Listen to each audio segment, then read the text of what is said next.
Assalamualaikum warahmatullahi wabarakatuh.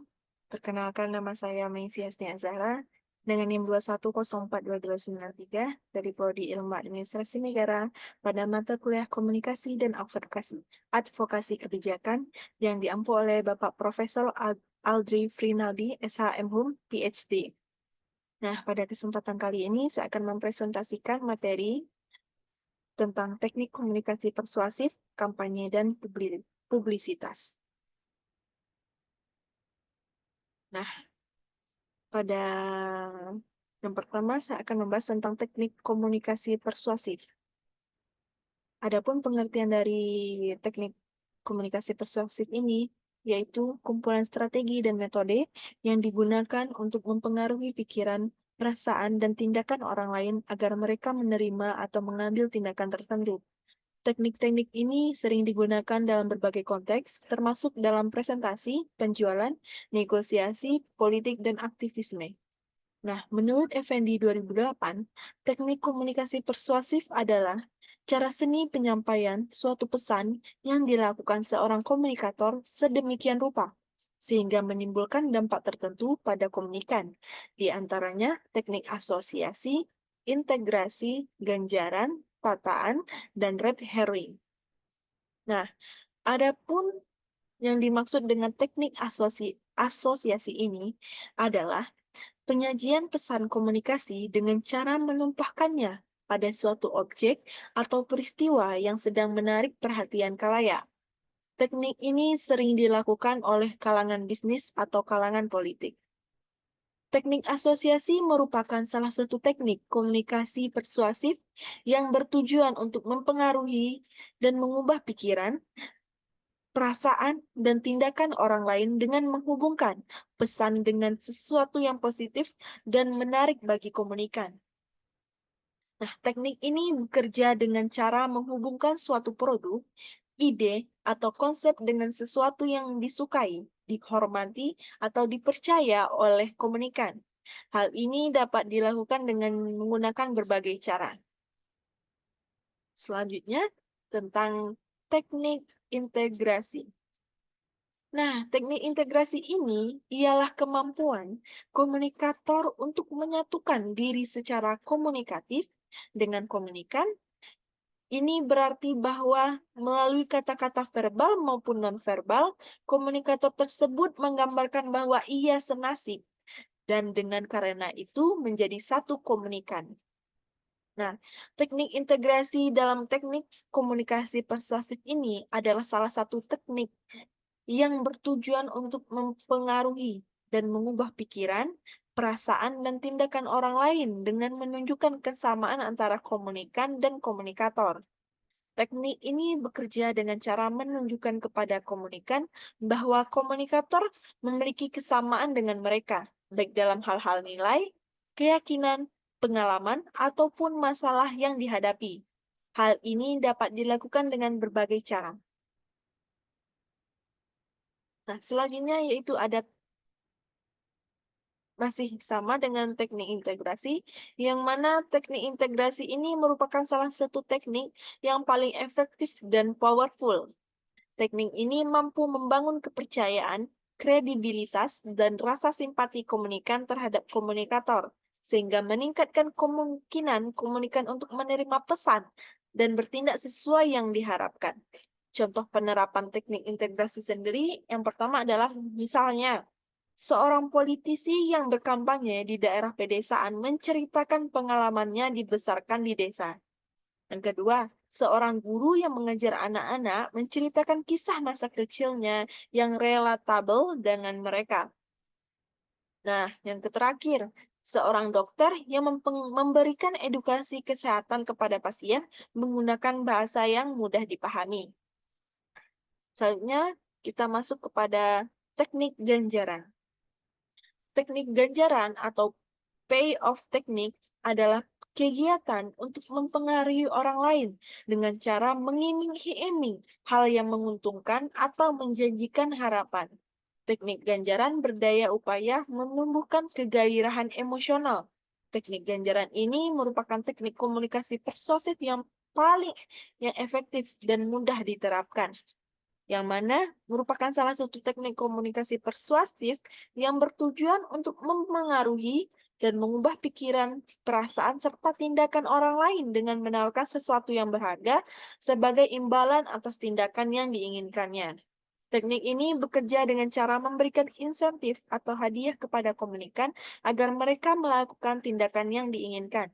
Ganjaran dapat berupa sesuatu yang tangible seperti uang, hadiah, atau diskon, ataupun intangible seperti pujian, penghargaan, dan pengakuan.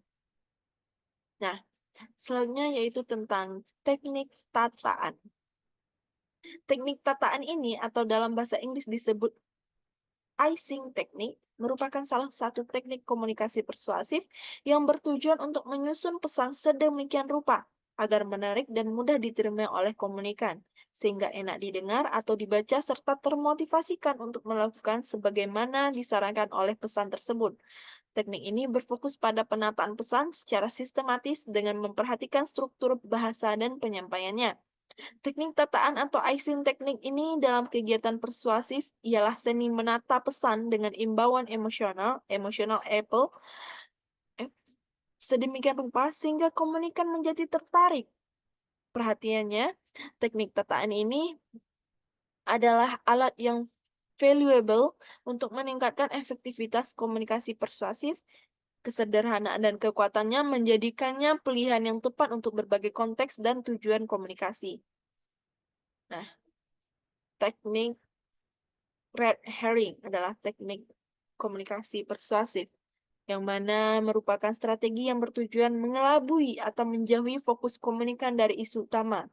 Istilah red herring ini sukar diterjemahkan ke dalam bahasa Indonesia, sebab red herring adalah nama ikan yang hidup di Samudra Atlantik Utara, yang mana jenis ikan ini terkenal dengan kebiasaannya dalam membuat gerak tipu ketika diburu oleh binatang lain atau oleh manusia.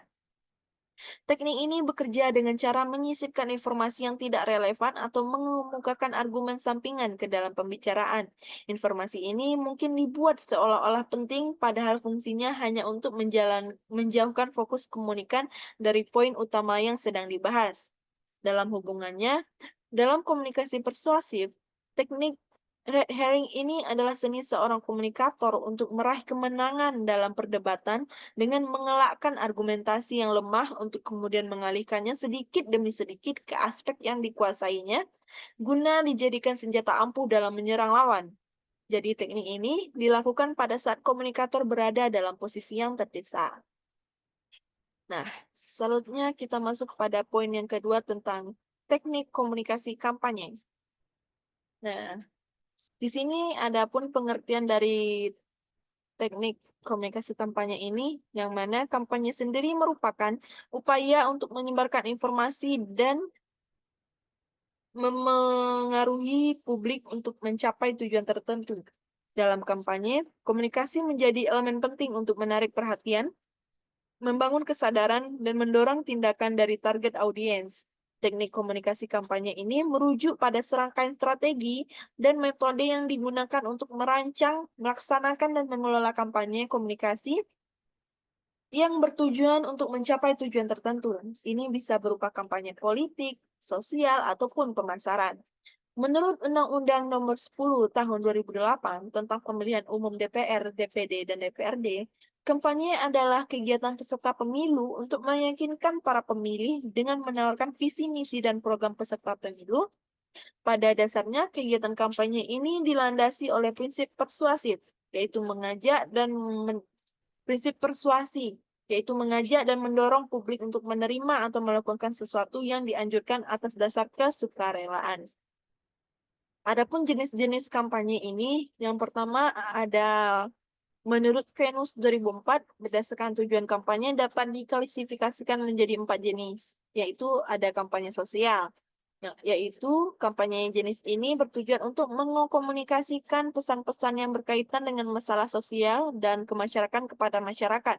Biasanya kampanye ini didanai secara non-komersial dan bertujuan untuk meningkatkan kesadaran masyarakat tentang berbagai masalah sosial yang sedang terjadi, seperti kemiskinan, pendidikan, kesehatan, lingkungan, dan isu-isu sosial lainnya.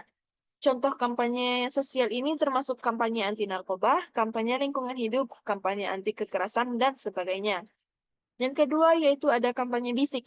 Kampanye jenis ini melibatkan penyebaran informasi dan kabar angin secara rahasia atau tidak resmi. Biasanya kampanye ini bertujuan untuk menyebarkan pesan atau menggalang dukungan untuk sebagai tujuan dari gerakan tertentu. Kampanye bisik ini dilakukan melalui berbagai media, mulai dari percakapan di antara individu hingga pesan-pesan yang disebarkan secara daring atau di sosial media. Lanjut, yang ketiga ada kampanye profesi. Yang ketiga ada kampanye promosi. Kampanye promosi adalah kegiatan kampanye yang dilakukan untuk meningkatkan penjualan, meningkatkan kesadaran mereka, atau mempromosikan produk dan layanan tertentu. Kampanye promosi ini seringkali melibatkan penggunaan iklan, diskon kontes, atau strategi pemasaran lainnya untuk menarik perhatian konsumen dan mendorong mereka untuk membeli produk atau layanan yang ditawarkan. Yang keempat yaitu ada kampanye politik, yang mana kampanye ini bertujuan untuk menyampaikan pesan-pesan politik kepada masyarakat untuk mempengaruhi opini dan perilaku mereka dalam konteks politik.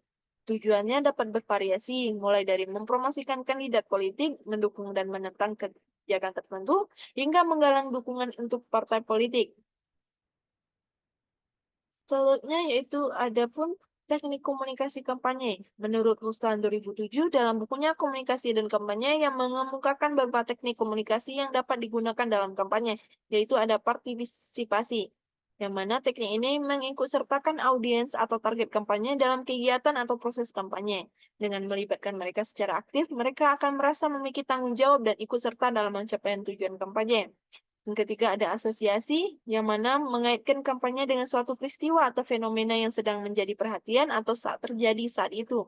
Dengan mengaitkan kampanye dengan hal-hal yang relevan dan aktual, pesan kampanye menjadi lebih menarik dan mudah diterima oleh audiens. Yang ketiga ada integratif, yang mana teknik ini menggunakan kata-kata seperti kita, kami, Anda sekalian untuk menyatukan kepentingan semua yang terlibat.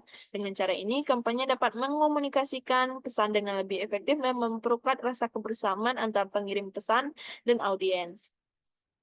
Selanjutnya ada teknik ganjaran, yang mana menggunakan hadiah atau ancaman untuk mempengaruhi perilaku audiens dalam mendukung kampanye.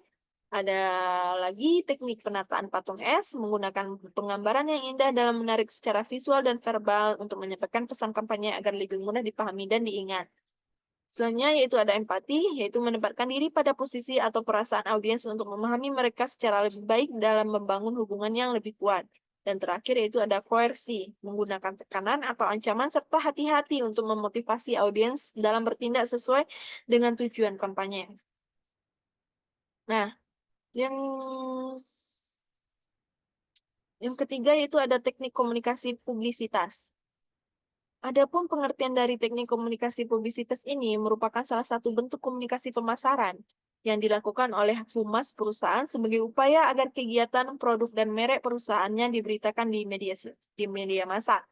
Menurut Freddy Rangkuti dalam buku Strategi Promosi dan yang Kreatif dan Analisis Kasus Integrated Marketing Communication 2009, publisitas atau publicity adalah bentuk komunikasi tentang perusahaan, produk atau merek milik pemasar yang tidak membutuhkan pembayaran. Contohnya penjelasan produk atau merek baru, perbandingan merek dijual dagang, koran, majalah, berita, diskusi radio, dan talk show televisi, dan lain-lain sebagainya. Publisitas ini adalah strategi komunikasi yang bertujuan untuk mendapatkan perhatian media massa dan publik terhadap suatu produk, layanan, acara, atau organisasi. Penting untuk diingat bahwa publisitas bukan hanya tentang mendapatkan media coverage. Publisitas yang efektif adalah publisitas yang dapat mencapai target audiens dan menghasilkan dampak positif bagi produk, layanan, acara, atau organisasi. Adapun bentuk komunikasi publisitas ini yang pertama itu ada pure publicity atau publisitas murni, yang mana menurut Alo Liliweri 2011, pure publicity adalah cara mempublikasikan suatu hal kepada publik melalui komunikasi kemanusiaan sebagai perwujudan interaksi sosial dan kultural secara murni, yang artinya bentuk publisitas tersebut didasarkan pada motivasi manusia bahwa interaksi sosial bermanfaat bagi pemenuhan kebutuhan fisik dasar, kebutuhan psikologis, serta kebutuhan sosiologis. Pure publicity dilakukan secara alami tanpa campur tangan pihak lain. yang mana memanfaatkan momentum atau peristiwa yang menarik perhatian publik. Contohnya berita tentang fenomena dunia baru, bencana alam, dan pernikahan selebriti. Yang selanjutnya yaitu ada free publicity atau publisitas bebas, yang mana memanfaatkan media massa untuk mendapatkan publisitas tanpa mengeluarkan biaya. Karena saat ini banyak media massa yang menyediakan ruang dan waktunya bagi pihak yang berkepentingan untuk mempublikasikan berbagai hal. Contohnya press release, media kit, press conference, media sosial, dan influencer marketing. Nah, lanjut. Itu ada tie-in publicity atau publisitas keterkaitannya. Adalah publisitas yang dilakukan dengan menginformasikan atau mempublikasikan produk lewat media massa seperti koran, televisi, dan radio yang sudah dikenal publik atau tie-in. Saat melakukan tie-in publicity, kerjasama sangat diperlukan baik perusahaan dengan media ataupun antar media. Selain itu, tie-in publicity ini juga dilakukan dengan memanfaatkan extraordinary news atau kejadian sangat luar biasa sebagai bentuk promosi. Biasanya hal ini dilakukan oleh politisi atau tokoh publik. Contohnya, sponsorship, acara olahraga, produk placement dalam film, dan influencer endorsement. Yang selanjutnya yaitu ada paid publicity, publisitas berbayar, yang mana dilakukan dengan membeli ruang dan waktu di media massa untuk mempromosikan suatu produk, layanan, dan acara. Misalnya pemasangan advertorial, iklan spot, iklan kolom, dan blocking time di media massa. Bentuk publisitas ini bisa dilakukan lewat pemasaran iklan dan membayar pihak media untuk menulis semacam artikel atau editorial guna mengenal produk dan jasa.